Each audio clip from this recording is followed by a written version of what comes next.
the major institutions in the society are under totalitarian control. After all, what's a corporation? You know, a corporation is just a tyrannical system, one of the most tyrannical systems that humans have ever devised. They've been given extraordinary rights by the courts, not by legislation, early in this century. They're, like the multilateral agreement, would give them actually the rights of states. They're basically unaccountable to the public. When they've been given the rights of persons, that means, for example, they have the right to propagandize. So, like, they've been given the rights of free speech, which is insane. You know, these are collectivist institutions. They've been given the right to advertise, in fact, at your expense. So you get the tax-free. So you pay for the privilege of having your minds destroyed. They own the information system. I mean, they control the information system. What are the media? You know, huge corporations, parts of bigger corporations. That sets the framework of discussion. The major decisions that affect what happens in the economy and social life are made behind closed doors. Very little public accountability. They have the right of freedom from search and seizure. You know, Fourth Amendment rights means you can't know anything about what they're doing. You know, and they have enormous power. Furthermore, I mean, it's described as free trade, but it's ridiculous. I mean, these are secret institutions, so all figures have to be taken with a big grain of salt because nobody really knows. But the guesses are that, by international economists, that maybe 40% or so of U.S. trade is actually internal to corporations, meaning it's not trade at all. You know, it's just moving something across a border. It's no more trade than moving from Indiana to Illinois or something like that. Happens across a border, you know, to get cheaper labor, to avoid environmental restrictions and so on. Well, you know, 40% is not a small number. And that's a vast underestimate because there are also complicated strategic alliances among alleged competitors. So IBM and Toshiba and Siemens and so on are working together. You know, they're working together on design, on marketing, and so on. And in fact, it's gotten to the point where some international economists call it a new system of what they call alliance capitalism. You know, big networks of tyrannical institutions basically running the world. Outsourcing is one of the operations that take place within command economies. The economy is run by a network of command economies called corporations. I mean, what goes on internal to a corporation or a mega corporation is not free trade. It's command economy. A corporation is a totalitarian institution. You know, it has a board of directors at the top, a manager, he gives orders, everyone else follows them down at the bottom. At the very bottom, if you're lucky, you can rent yourself to it and get a job. And if you're sufficiently propagandized, you may even buy some of the junk they produce and so on. But it's certainly not, it has nothing to do with what you know, any classical economist would have called a free market. Outsourcing is just part of the technique. Outsourcing is internal to the corporation, right? The corporation picks some supplier to outsource to and keeps them under control, because then they can get much cheaper labor, hideous working conditions, don't have to worry about environmental controls. They get inputs to themselves, which are very cheap. That increase, for those of you who've studied economics, you know that increases productivity. If you get artificially cheap inputs, that increases productivity, because productivity is measured in terms of, you know, value produced divided by the number of workers.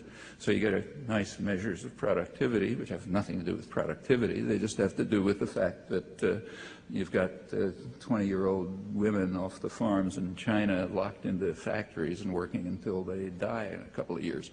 That is very healthy for the economy. But it's all internal to big command economies. That's one of the reasons why the concept trade is so ridiculous. I mean, what's called trade would certainly not have been called trade by Adam Smith. Outsourcing happens to send goods across the border into the United States, but it's under the control of a command economy. In fact, a network of command economies, which work the way I just quoted, you know, the oligopolistic competition and strategic integration. And the same is true of most of what's called trade. I mean, nobody really studies this much, so you don't have really accurate numbers. But if you take the numbers that are guessed at by economists who look at it, take, say, NAFTA. One of the great things about NAFTA is supposed to have been that it increased trade between the U.S. and Mexico.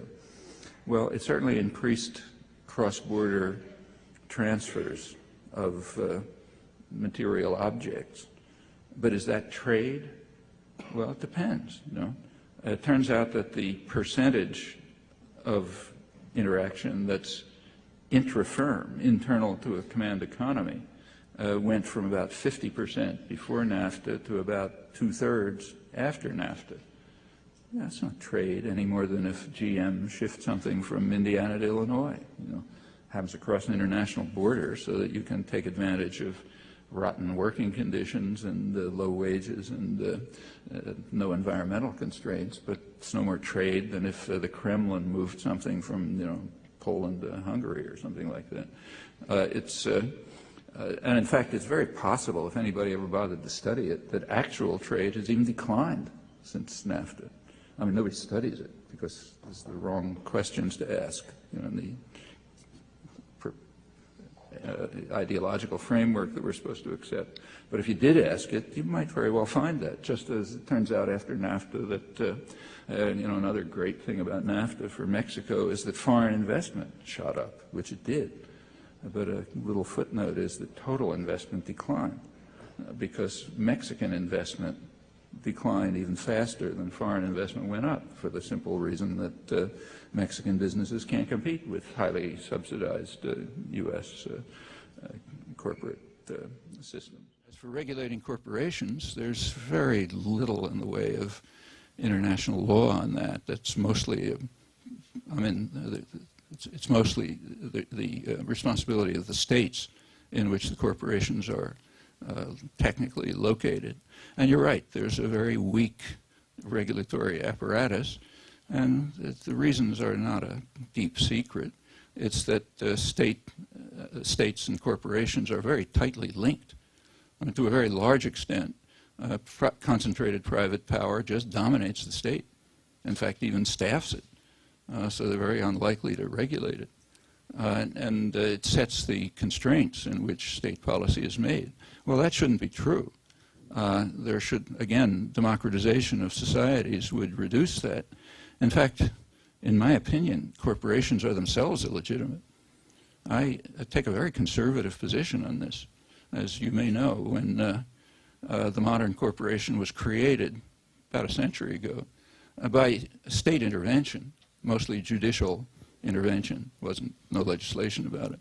But when corporate law in the current sense was established in the early 20th century by the courts, there were people who bitterly opposed it, namely conservatives. There used to be conservatives in those days. Now the term's around, but not the concept.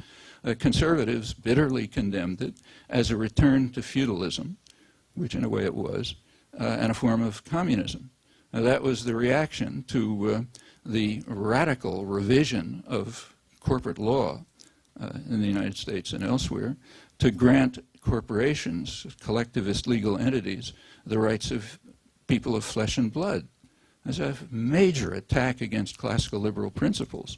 And conservatives, meaning classical liberals, were bitterly offended by that. And I think they had a good point. Well, since that time, it's gotten a lot worse. The decisions, if you look through corporate law, it has, I'll talk about the United States, but it's not very different elsewhere, major decisions about 80 years ago, 90 years ago, by the courts, determined that corporations are not only persons, but they are necessarily pathological persons. That is, they determined that a corporation, the corporate management must dedicate itself to increasing profit and market share, whatever the effect on anyone. For a corporation to do anything benevolent was determined to be illegal. That was the issue that came up. I'll go through the court case if you like. And that's been fortified by further corporate law, mostly in the courts, not legislation. The corporations are allowed to do something benevolent if the TV cameras are on. So if you're doing it for public relations purposes, yeah, then you're allowed to do something nice. In fact, the courts have gone so far as to advise corporations that they should carry out benign acts, or else, I'm now quoting, an aroused public may discover what you're up to and what the government is up to and take away your privileges. So you better do nice things to prevent an aroused public to find out what's going on. In the recent international trade agreements, which do provide a kind of a framework for corporate behavior, corporations are given rights that go way beyond persons. So if General Motors, let's say, invests in Mexico, they can demand what's called national treatment. They have to be treated like some Mexican mom-and-pop business. If a Mexican of flesh and blood comes to New York and asks for national treatment, he'll be lucky if he's not sent to Guantanamo. The reason is that private tyrannies, collectivist private tyrannies, legally created entities, are given rights way beyond persons by the so-called trade agreements, which don't have much to do with trade, certainly not with free trade. Well, you know, all of that can be changed. Private tyrannies? What do you mean by private? You said private tyrannies? Yeah, a corporation's a private tyranny. A corporation, if you look at its structure, is about as close to the totalitarian model as anything that human beings have created. Control is completely from top down. You can be inserted in the middle somewhere, like junior manager. Take orders from the top down. From the top, you hand them down below. At the very bottom, people are allowed to rent themselves to it. It's called getting a job. There's a very weak accountability to the public, extremely weak. And when you get, when the right wing comes into power, like the Reagan administration or the Bush administration, their primary goal is to weaken the regulatory apparatus. So the Reagan administration, for example, essentially informed the corporate world that they were not going to enforce the regulations on business practices. You can read all about it in Business Week, which had good reports about it, and described how, the number of illegal firings of union organizers, I think, tripled, shot up, and other labor abuses shot up, because the government simply said, we're not going to enforce the law, so do what you like. And they did what they liked. So yes, there's a very real question about the legitimacy of the institution in the first place. But insofar as it exists, and again, let me stress, I'm taking a very conservative position on this. That is was the position of conservatives when they did really exist, with justice. So that's a serious question. But if they exist, yeah, they should be accountable to the public. And that means in many respects. For example, there's no, it's not a law of nature that they should work for the benefit of shareholders. Shareholders doesn't mean somebody who has $5 in a mutual fund. Corporate ownership is very highly concentrated. The top 1% of the population probably holds about half of it. So there's no law that says that they should, there happens to be a law, but there shouldn't be one, not a justifiable law that says that they should work for the benefit of the tiny percentage of the population that happens to own the country. Why not for what are called stakeholders? Meaning the community, the workforce, future generations because of the effects they have on environment and so on. Yeah, those are reasonable proposals, and there's no reason why a democratic society should enforce them.